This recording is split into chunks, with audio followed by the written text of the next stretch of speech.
Good evening students. आज हम कक्षा 7 विषय हिंदी का अध्याय 2 पढ़ेंगे, जिसका नाम है दादी माँ। देखिए, यह एक कहानी है जो कि शिव प्रसाद सिंह ने लिखी है। इस कहानी के माध्यम से हमें बहुत कुछ सीखने को मिलेगा। तो यह कहानी, पहले हम एक अध्याय परिचय देख लेते हैं इसमें ना, कि अध्याय परिचय में क्या लिखा हुआ है।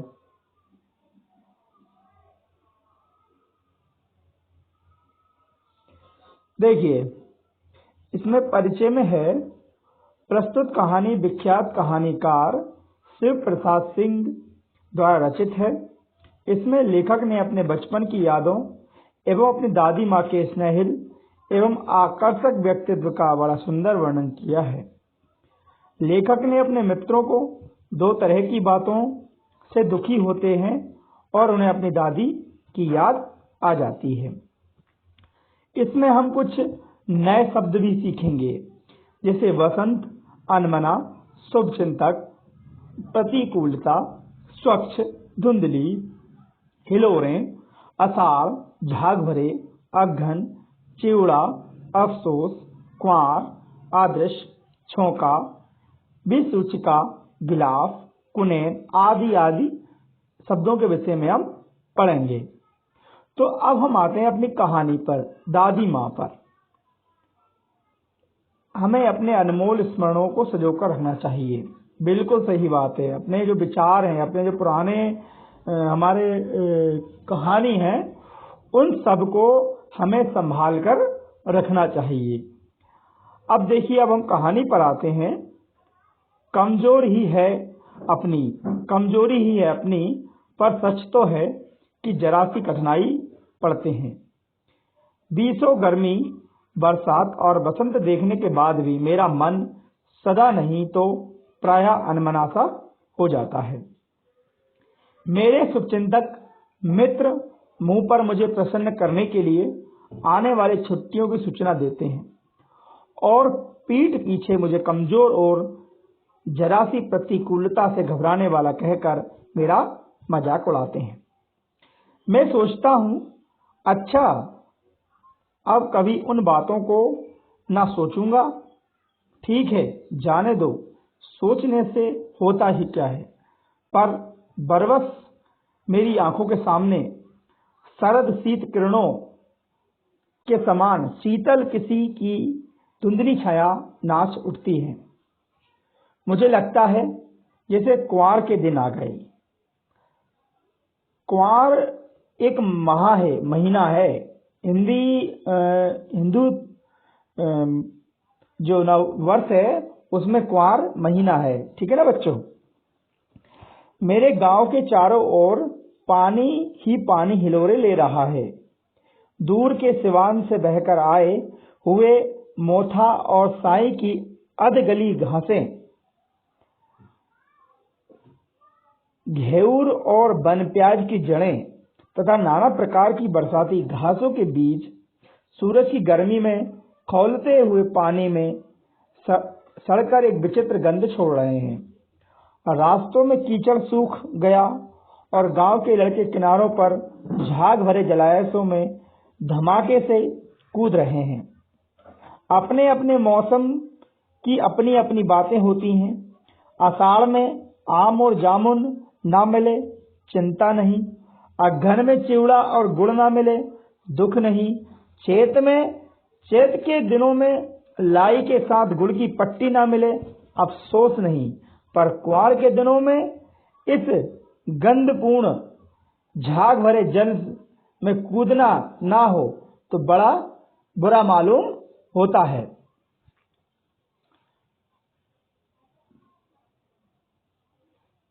मैं भीतर हुड़क रहा था। 1 दिन ही कूद सका था। नहा धोकर बीमार हो गया। हल्की बीमारी न जाने क्यों मुझे अच्छी लगती है। थोड़ा थोड़ा ज्वर हो, सर में साधारण दर्द हो और खाने के लिए दिन भर नींबू और साबु हो, लेकिन इस बार ऐसी चीज नहीं थी।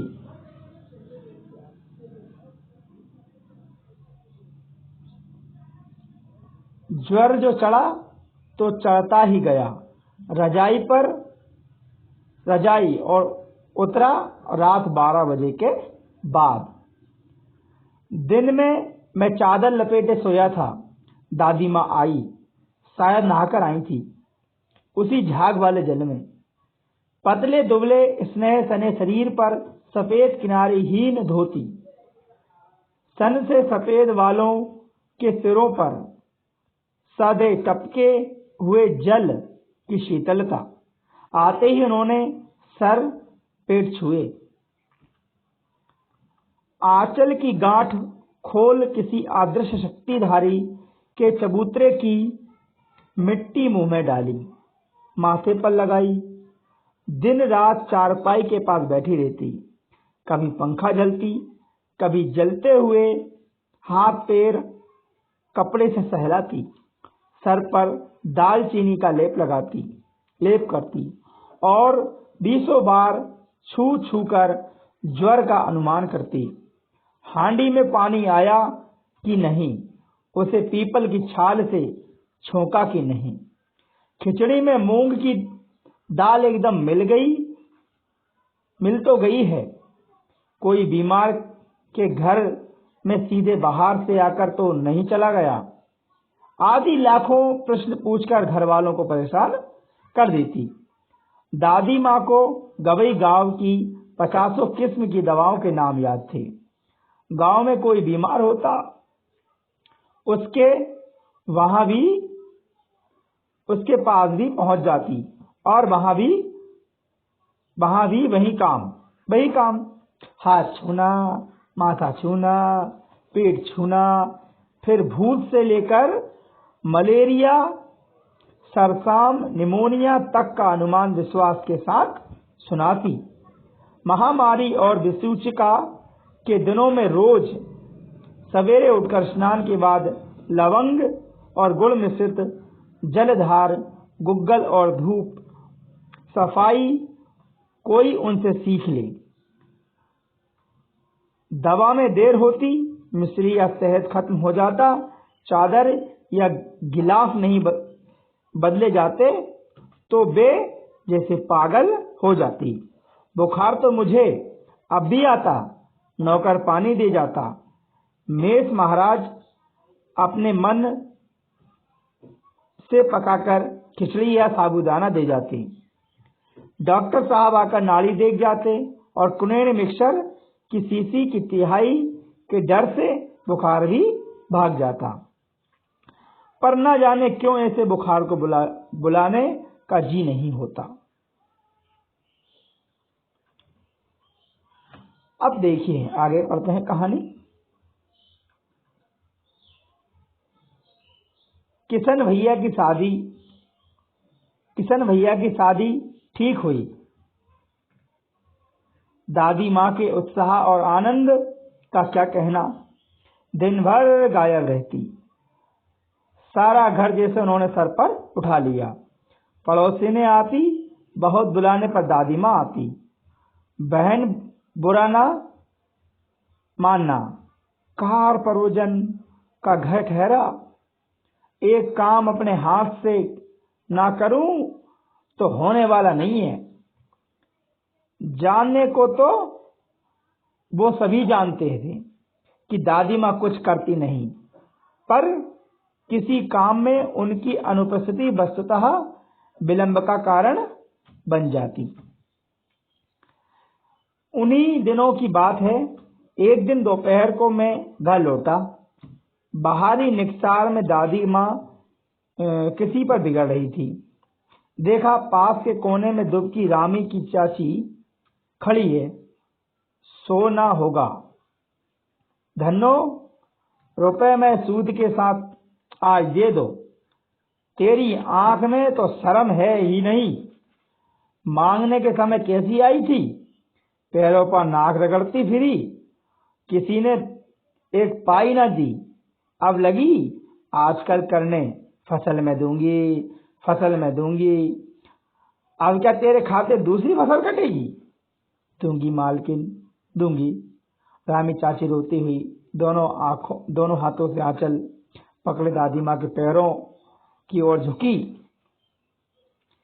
बिटिया की शादी है, आप दया न करेंगी तो बेचारी का निस्तार कैसे होगा? हट हट, अभी नहा के आई हूं। दादी माँ पीछे हट गई। जाने दो दादी, मैंने इस अप्रिय प्रसंग को हटाने की गर्ज से कहा। बेचारी गरीब है, दे देगी कभी। चल चल, चला है समझाने। मैं चुपके से आंगन की ओर चला गया। कई दिन बीत गए, मैं इस प्रसंग को एकदम भूल सा गया। एक दिन रास्ते में रामी की चाची मिली।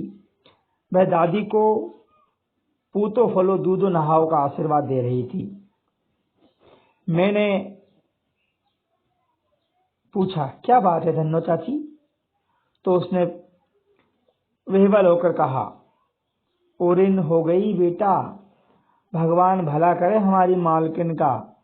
कल ही आई थी, पीछे का सभी रुपया छोड़ दिया, ऊपर से 10 रुपए का नोट देकर बोली, देखना धन्नो, जैसी तेरी बेटी वैसी मेरी बेटी, 10-5 के लिए हंसाई ना हो, देवता है बेटा देवता। उस रोज तो बहुत डांट रही थी। मैंने पूछा, वह तो बड़े लोगों का काम है बाबू, रुपया देकर डांटे भी ना तो लाभ क्या? मैं मन ही मन इस तर्क पर हंसता हुआ आगे बढ़ गया। किशन के विवाह के दिनों की बात है। विवाह के 4-5 रोज पहले से ही औरतें रात भर गीत गाती हैं। विवाह की रात को अभिनय भी होता है। यह प्रायः एक ही कथा का हुआ करता है। उसमें विवाह से लेकर पुत्रों उत्पत्ति तक के सभी दृश्य दिखाए जाते हैं। सभी पाठ औरतें करती हैं। मैं बीमार होने के कारण बारात में न जा सका। मेरा ममेरा भाई राघव दलान में सो रहा था। वे भी बारात जाने के बाद पहुंचा था। औरतों ने उस पर आपत्ति की। दादी माँ बिगड़ी, लड़के से क्या पर्दा, लड़का और बरहमा का मन एक सा होता है। मुझे भी पास ही एक चारपाई पर चादर उड़ाकर दादी माँ ने चुपके से सुला दिया था। बड़ी हंसी आ रही थी। सोचा कहीं जोर जोर से न हंस दूं, नहीं तो भेद खुल जाएगा। तो निकाल बाहर किया जाऊंगा, पर भाभी की बात पर हंसी रुक ना सकी और भांडा फूट गया। देवू की माँ ने चादर खींच ली। कहो दादी, यह कौन बच्चा है सोया है? बेचारा रोता है, शायद दूध पिला दूं। हाथापाई शुरू हुई। दादी माँ बिगड़ी, लड़के से क्यों लगती है? सुबह रास्ते में देवू की माँ मिली। कल वाला बच्चा भाभी। मैं वहां से जोर से भागा और दादी माँ के पास जा खड़ा हुआ। वस्तुतः किसी प्रकार का अपराध हो जाने पर जब हम दादी माँ की छाया में खड़े हो जाते या अवैधान हमें मिल जाता। स्नेह और ममता की मूर्ति दादी माँ की एक एक बात आज कैसी मालूम होती है। परिस्थितियों का वत्या चक्र जीवन को सूखे पत्ते तक कैसा नाचता है, इसे दादी माँ खूब जानती थी। दादा की मृत्यु के बाद से ही वे बहुत उदास रहती थी। संसार उन्हें धोखे से टट्टी मालूम होता है। दादा ने उन्हें स्वयं जो देखा धोखा दिया। वे सदा उन्हें आगे भेजकर अपने पीछे जाने की झूठी बात कहा करते थे। दादा की मृत्यु के बाद कुकुरमुत्ते की तरह बढ़ने वाले मुंह में राम बगल में छुरी वाले दोस्तों की शुभ चिंता ने स्थिति और भी दावाडोल कर दी। दादा के श्राद्ध में दादी माँ के मना करने पर भी पिताजी ने अतुल संपत्ति व्यय की। वह घर की तो थी ही नहीं। दादी माँ अक्सर उदास रहा करती थी। माह के दिन थे, कड़ाके का जाड़ा पड़ा था, पछुआ का सन्नाटा और पाले का शीत हड्डियों में घुसा पड़ता। शाम को मैंने देखा दादी माँ गीली धोती पहने कोने वाले घर में एक संदूक पर दिया जलाए हाथ जोड़कर बैठी हैं। उनके स्नेह कतार आंखों में मैंने आंसू कभी नहीं देखे। मैं बहुत देर तक मन मारे उनके पास बैठा रहा। उन्होंने आंखें खोली। दादी माँ, मैंने धीरे से कहा, क्या है रे, तू यहाँ क्यों बैठा है? दादी माँ, एक बात पूछूं, बताओगी? मैंने स्नेहपूर्ण आंखों की ओर देखा। और क्या है, पूछ। तुम रोती क्यों हो? दादी माँ मुस्कुराई। पागल, तूने अभी खाना भी नहीं खाया ना? चल चल, धोती तो बदल लो। दादी माँ, मैंने कहा, मुझे सर्दी गर्मी नहीं लगती बेटा। वे मुझे खींचती रसोई में ले गईं। सुबह मैंने चारपाई पर बैठे पिताजी और किशन भैया मन मारे को सोच रहे थे। दूसरा चारा ही क्या है, बाबू बोले। कोई रुपया देता नहीं। कितने के तो अभी पिछले बाकी है। वे रोने से हो गए। क्यों रोता है? रोता क्यों है रे? दादी माँ ने उनका माथा सहलाते हुए कहा, मैं तो अभी हूं ही। उन्होंने संदूक खोलकर चमकती सी चीज निकाली। तेरे दादा ने यह कंगन मुझे इसी दिन के लिए पहनाया था। उनका गला भर आया। मैंने इसे पहना ही नहीं, इसे सहेज कर रखती आई हूँ। उनके वंश की निशानी है। उन्होंने आंसू पोंछकर कहा, पुराने लोग आगा पीछा सब सोच लेते थे बेटा। सचमुच मुझे दादी माँ शाप भ्रष्ट देवी सी लगी। धुंधली छाया विलीन हो गई। मैंने देखा दिन काफी चढ़ आया। पास के लंबे खजूर के पेड़ से उड़कर एक कौआ अपनी घिनौनी काली पंखे फैलाकर मेरी खिड़की पर बैठ गया। हाथ में अब भी किशन भैया का पत्र कांप रहा था। काली चिट्ठियों सी कतारें धूमिल हो रही थी। आंखों पर विश्वास नहीं होता। मन बार बार अपने से पूछ बैठता, क्या सचमुच दादी माँ नहीं रही? आज का विचार, स्वास्थ्य सबसे बड़ा उपहार है, संतुष्टि सबसे बड़ी संपत्ति है और वफादारी सबसे बड़ा रिश्ता है। यह तथागत गौतम बुद्ध ने कहा है। सच्चाई है कि प्रत्येक आपको चोट पहुंचाना चाहता है। प्रत्येक व्यक्ति आपको चोट पहुंचाना चाहता है। अब आपको उसे ढूंढना है और जो आपकी चिंता करता है। बिल्कुल सही। बन गई वीडियो।